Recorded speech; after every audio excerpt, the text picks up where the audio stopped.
ho tayo, no? Dito kay Senator Leila de Lima, may sinasabi kay VP Sara. Alam niyo ho, mga kababayan, hindi po ako kakamping. Pero siyempre, na-appreciate din po natin ngayon yung mga sinasabi po nila, mga bossing. Dito kay VP Sara, bakit? Totoo naman po talaga eh. No?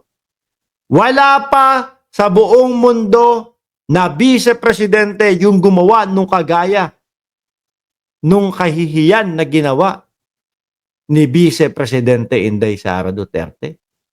Sabi ni Jordan G., minsan na siyang naging malapit sa Marcos admin. So, ibig sabihin ba nun? Bayad din siya. Ewan ko dyan sa mga Ewan ko dyan sa mga yan. Ibig sabihin, pag binabayaran kami, etong katarataduhan na pa-vlog-vlog ko, pang-asar-asar lang, binabayaran pa. Nakaka-proud naman ako nun. Di ba? Nang bubisit na lang tayo ng mga DDS, nang aasar na lang tayo ng mga DDS, tapos bayad pa, no? Ibang klase si Mark Ramos, malupit. Mang-asar ka lang, pabayaran ka pa. Aba, na-proud naman ako dun para sa sinabi nyo na binabayaran ako para mang-asar lang. Ibig sabihin, effective na effective yung pang-aasar ko. Diba? Game! Eto po, mga kababayan. Former Senator Leila de Lima. Hi, Senator Leila de Lima. Thanks for joining us again today. Yes, good morning, Angela and Diego. Nice to be in your program again. Right. Good morning sa mga nanonood din at nakikinig po ngayon sa programa niyo. So, Senator de Lima, kunin lang po muna namin yung reaction nyo dito po sa recent na video na naipalabas po sa panig po ni VP Sara na meron pong pagbanta sa buhay ng ating Pangulo. Biruin nyo yan, mga kababayan. First time, no, sa history ng Pilipinas, yung ginawa ni Vice-Presidente Inday Sara Duterte. Yung nanggalaite, yung nagbanta, yung talagang self-confess. Meron akong inutusan para sila ay tegihin. Ano? Pag ako nategi, hindi sila titigilan ng inutusan ko. Sabi pang ganun. Diba? Sabi ni Alan Bruselo, Buiza, good PM Mark, sa dami ng vlogger sa'yo lang ako nag-member. Ay naku, salamat po. Sir, sabi ni Celso Perez, dakpin na po nyo si Sara Cao at dugong nyo.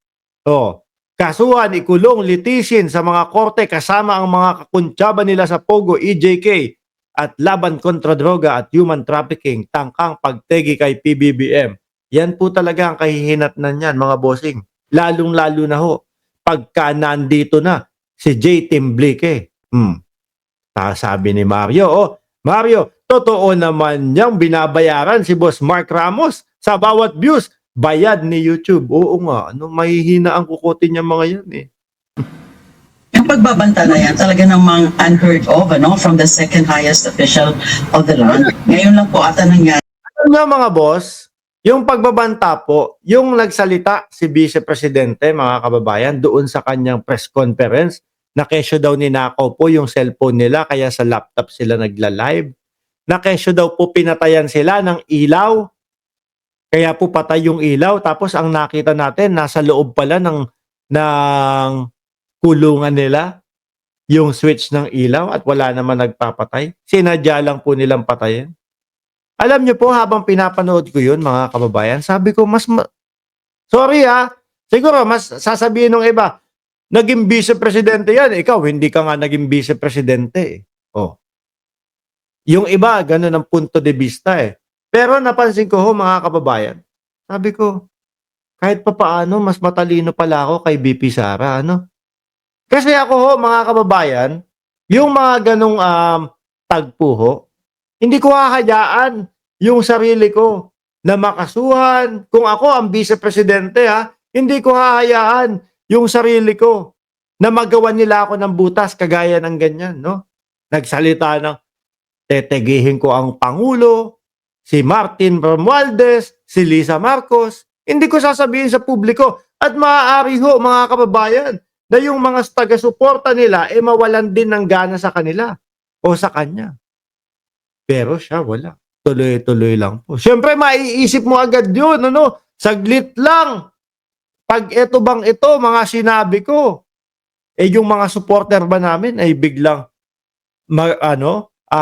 magbabaklasan ng suporta sa akin? Pag ito mga sinabi ko, makakasuhan ba ako? Pag ito bang mga ito sinabi ko, ilalagay ko sa kahihiyan sa buong mundo ang Pilipinas.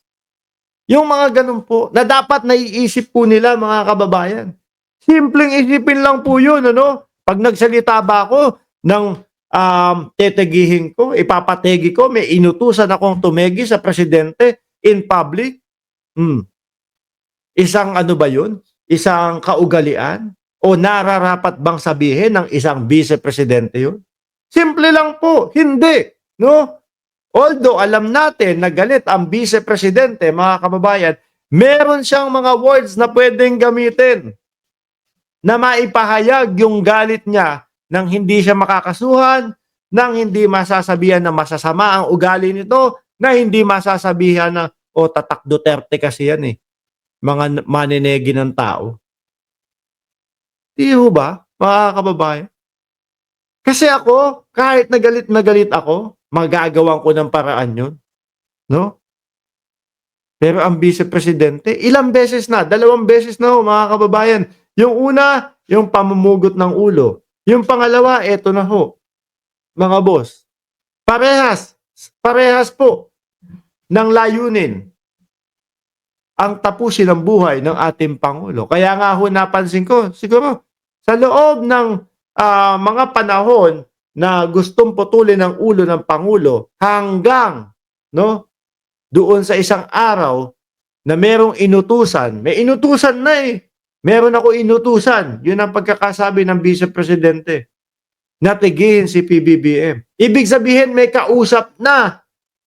No? Meron ng kausap, mga kababayan. May pagpaplano na. Paano kung nagbago? Change plan tayo, boss.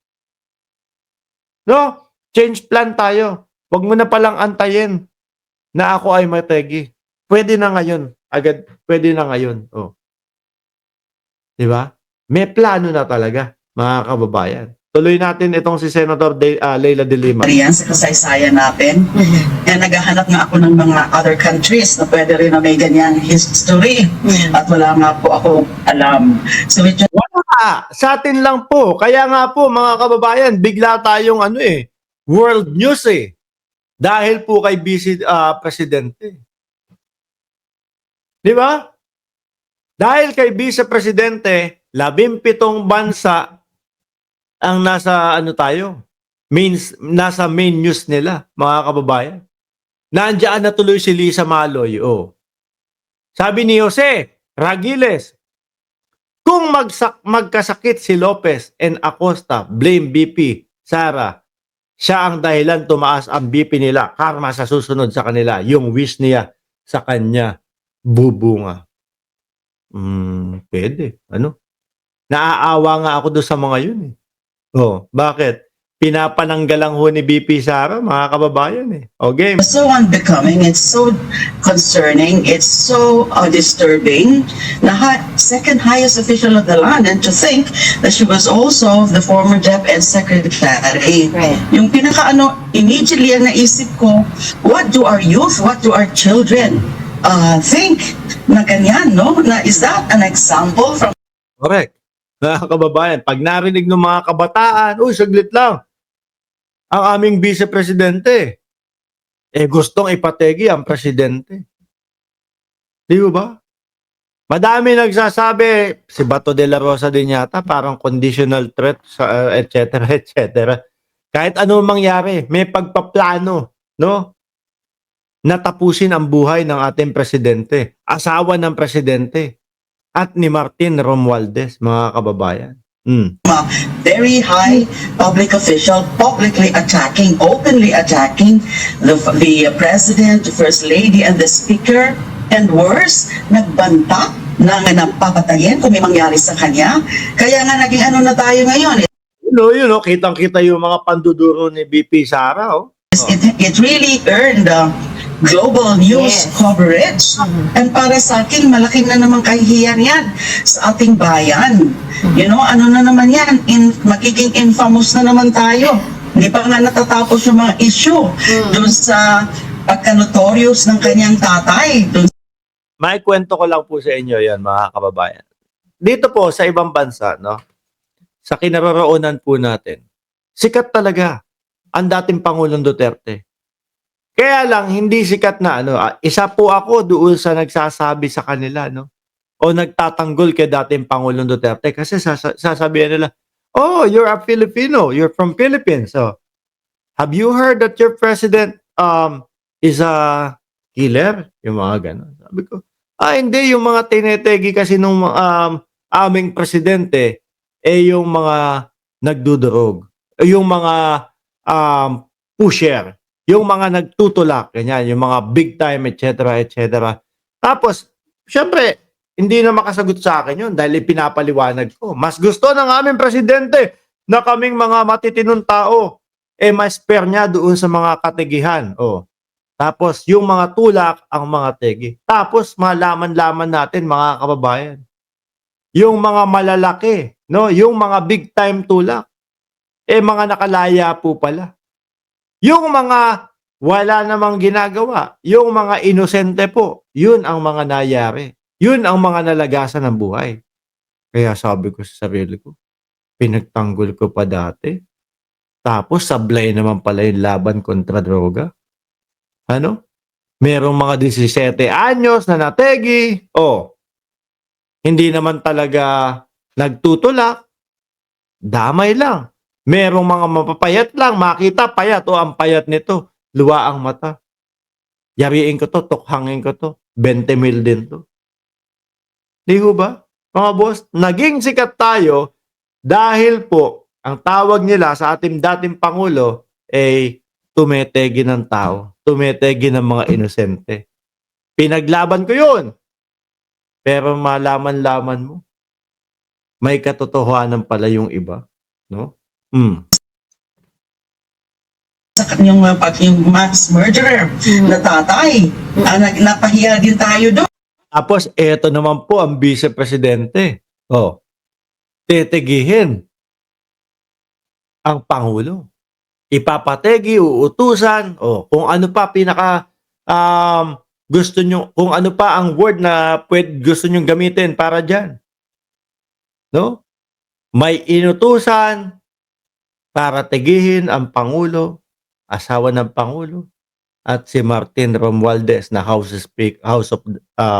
Speaker ng House. Di ba mo yun? Sasabihin na naman, nako, tignan mo, nasa lahi talaga nila. Talagang ang nagiging solusyon nila sa mga sa mga problema nila pagtegi.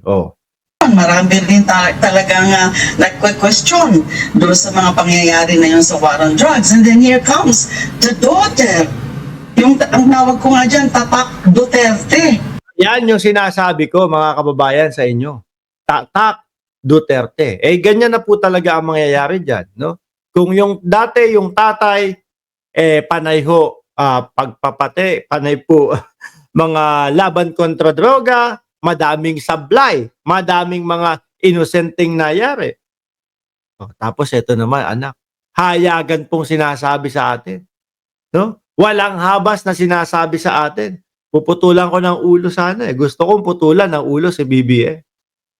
Walang habas na sinasabi sa atin na ano ba sabi niya doon? Na mayroon na siyang inutusan para yariin si BBM.